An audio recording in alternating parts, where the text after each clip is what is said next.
Washington, April 1865. The war was ending, but inside a crowded theater, another deadly chapter was about to begin.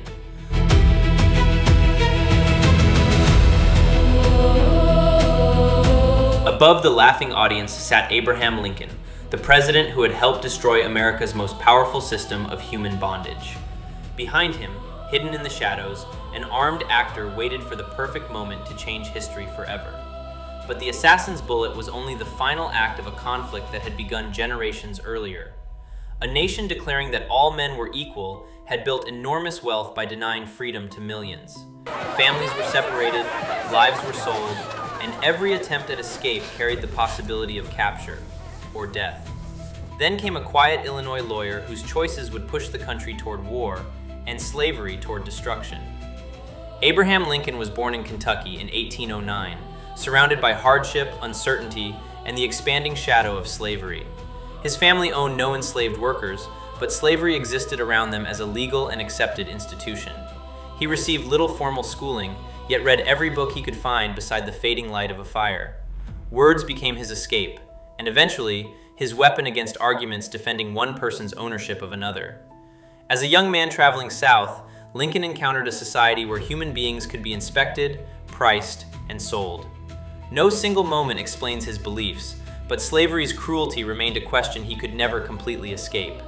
He became a lawyer, state legislator, and congressman, ambitious, humorous, and unusually skilled at turning complicated ideas into simple words. Lincoln believed slavery was morally wrong, but he was not yet demanding its immediate abolition everywhere it existed. He feared that reckless action could shatter the Union before any lasting victory against slavery became possible. That caution would later frustrate abolitionists and leave millions wondering whether the future president would ever act decisively. In 1854, a new law allowed Western territories to decide whether slavery could expand across the American frontier. The decision awakened Lincoln politically. If slavery continued spreading, he feared it might become permanent and national. Kansas erupted into bloodshed as pro-slavery and anti-slavery settlers fought over what kind of territory it would become. Lincoln returned to public debate, arguing that America could not call slavery wrong while helping it grow stronger. In 1858, he confronted Senator Stephen Douglas in debates that transformed a regional lawyer into a national political figure. Lincoln warned that a house divided against itself could not endure forever, half enslaved and half free. His words terrified slaveholding leaders who believed restricting slavery's expansion threatened the institution's survival and their political power. In 1860, Lincoln won the presidency without carrying a single state in the Deep South. Before he even entered the White House, Southern states began leaving the Union to protect a society built upon slavery. America was splitting, and Lincoln would inherit a crisis no speech, compromise, or election could peacefully contain. In April 1861, Confederate guns opened fire on Fort Sumter. The argument over the Union became a civil war. Lincoln's first declared objective was preserving the United States, not immediately freeing every enslaved person. 4 slaveholding border states remained with the Union. Lincoln feared sudden emancipation might drive them into the Confederacy. Yet enslaved people were already transforming the conflict by escaping plantations and reaching Union-controlled territory themselves. They arrived with intelligence, skills, and a dangerous question. Would the United States return them or recognize their freedom? Some Union commanders called escapees contraband, refusing to send human beings back to strengthen the Confederate war machine. Congress passed confiscation laws. Abolitionists demanded more. Black leaders insisted the war could not be won while slavery survived. But when generals announced emancipation on their own, Lincoln restrained them, still calculating military necessity against political disaster. His hesitation appeared weak to reformers. To Lincoln, one mistimed decision could destroy the government capable of enforcing freedom. Then the battlefield reports grew darker. Union armies suffered defeats, and the rebellion showed no sign of collapsing. By 1862, Lincoln concluded that striking slavery was no longer only a moral choice, it had become a military necessity. He began drafting a presidential order unlike anything issued before, an order that could redefine the entire war. On July 22, 1862, Lincoln revealed his emancipation plan to a divided and uncertain cabinet. Some feared racial backlash. Others questioned his authority. Secretary William Seward warned that the timing could appear desperate. Announced after military defeat, Seward argued, emancipation might look like the final cry of a government losing control. Lincoln accepted the warning. He placed the document aside and waited for a battlefield victory that might give it power.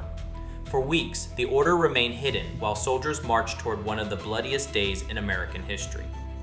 On September 17th, Union and Confederate armies collided near Antietam Creek in Maryland. By nightfall, more than 23,000 men were killed, wounded, or missing in a single day of combat. The Union had not destroyed Robert E. Lee's army, but it had stopped his invasion of the North. 5 days later, Lincoln opened the drawer. The military moment he had been waiting for had finally arrived. On September 22nd, Lincoln issued a warning.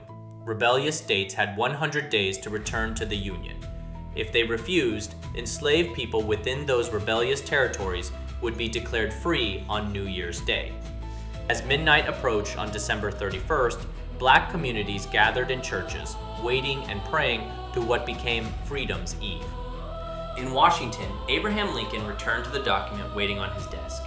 His hand trembled from hours of greeting visitors, and he worried history might mistake that shaking signature for doubt. But on January 1st, 1863, Lincoln signed the Emancipation Proclamation. It declared enslaved people free in territories still rebelling against the Union. It did not immediately end slavery everywhere, and freedom often arrived only as Union armies advanced. Still, the proclamation changed the meaning of the Civil War. The fight to preserve the Union was now directly connected to the destruction of slavery. It also allowed Black men to serve officially in the Union Army and Navy. Nearly 180,000 African American soldiers joined the fight, risking their lives for their families, their communities, and their freedom.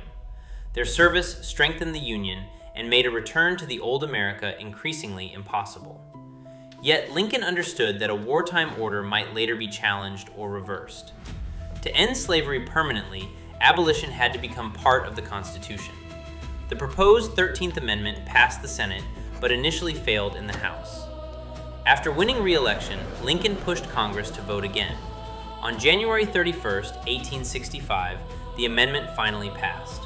The chamber erupted in cheers, tears, and celebration. But Lincoln would not live to see its final ratification. After General Robert E. Lee surrendered in April, Washington celebrated the approaching end of the war. Days later, John Wilkes Booth shot Lincoln inside Ford's Theater. Lincoln died the following morning. That December, the 13th Amendment was ratified, abolishing slavery across the United States. Lincoln did not end slavery alone.